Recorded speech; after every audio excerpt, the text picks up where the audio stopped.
guys! Welcome back again to my YouTube channel. I'm Jigs Flores, and for today's video ay ating featured ang water baptism this 2023 sa aming simbahan sa Rise of Church of Jesus Christ International Ministry. And ang ating venue para sa umaga na to ay, sa buong araw na ito pala, ay sa The Rock sa San Isidro, Montalban, Rizal.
Mamay, are you excited? Hey! No, don't eat that. No, it's dirty.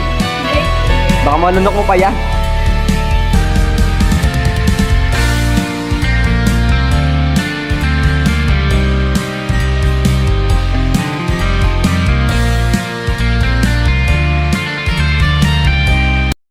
And my cousin. Hey! Hey! Are you happy, Mamay? Are you happy? Yeah. Ayaw sumagot. Stop running! Hindi ko bantayan, pati ako napaligo na.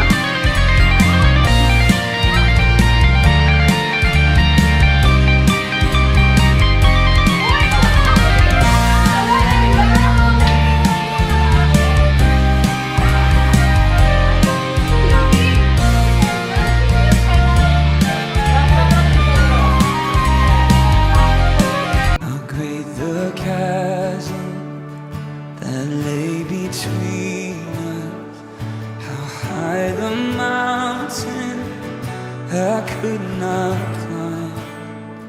In desperation, I turned to heaven and I spoke your name into the night.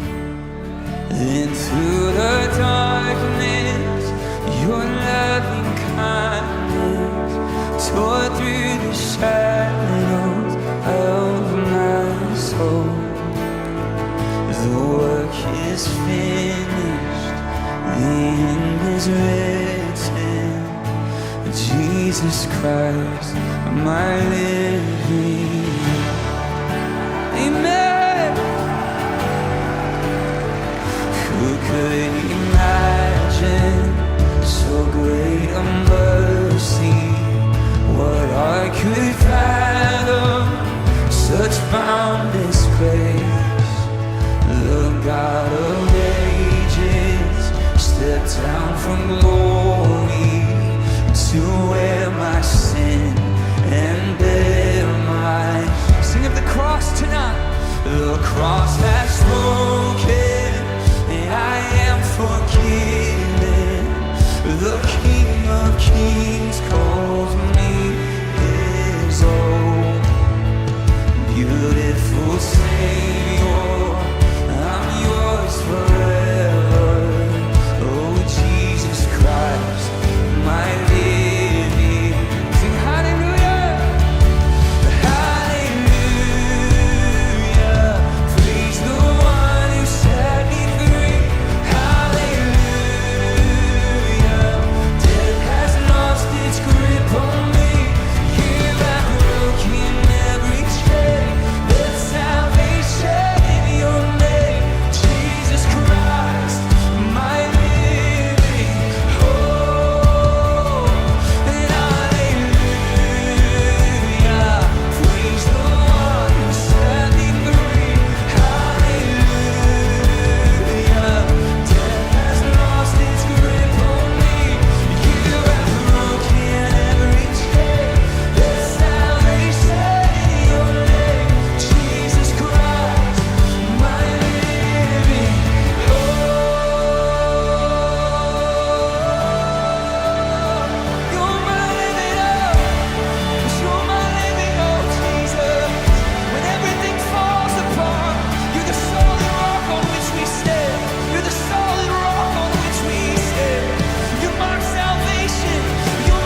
Then came the morning that sealed the promise.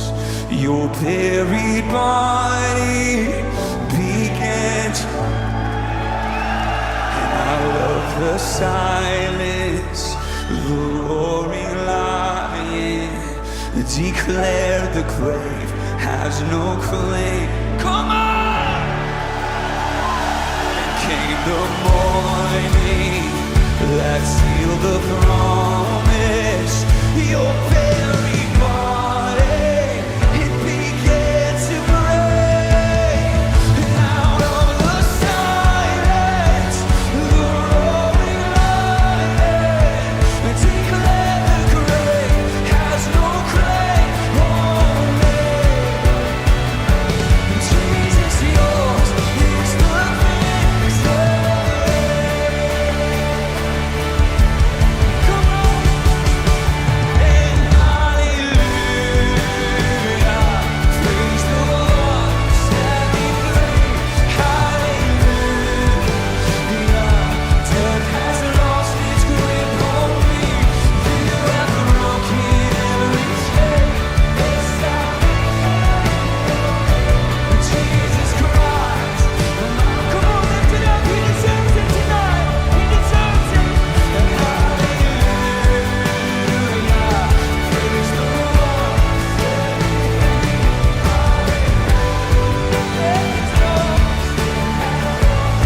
You have broken every chain.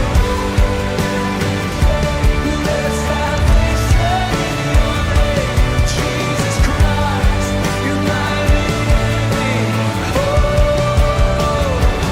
Jesus Christ, you're my living hope. Jesus Christ, you're my living hope. Yeah, you are.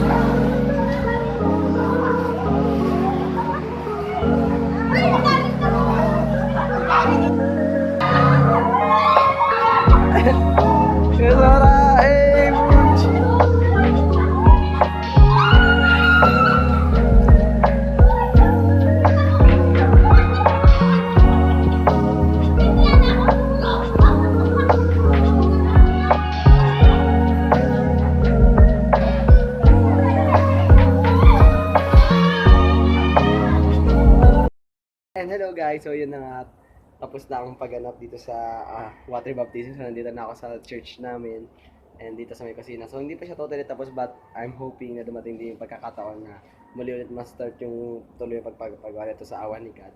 So ayun po no. So ayun, nakaka-bless kasi sarap parang balikan yung mga ganong event. Noong una kasi para ayoko talaga, personally, ayoko talaga agad na umattend. Pero yung habang pinapanood ko sila, parang naalala ko na ito yung dahilan why we continue to serve God. Ito yung dahilan bakit pinili natin or ito yung dahilan bakit hindi na tayo dapat nagpapatuloy sa pagkakasala. Kasi nga doon sa water baptism, doon yung point na nakipaghiwalay na tayo kay Satanas. Nag-cut na tayo ng ating relationship sa Kanya. So, ngayon, ayun pala yung start ng ating ng new na pagkatao.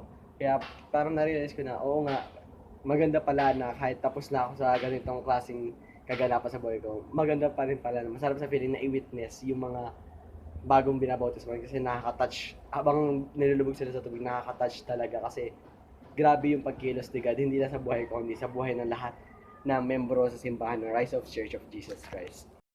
So hanggang dito na lang po, mamaya kasi magpapractice na kami para sa praise and worship sa Sunday. So, hope you like this video. And don't forget to like, comment, or subscribe to my YouTube channel. That's all. Thank you very much. Lalaki, ano lang. Makatulog ko na.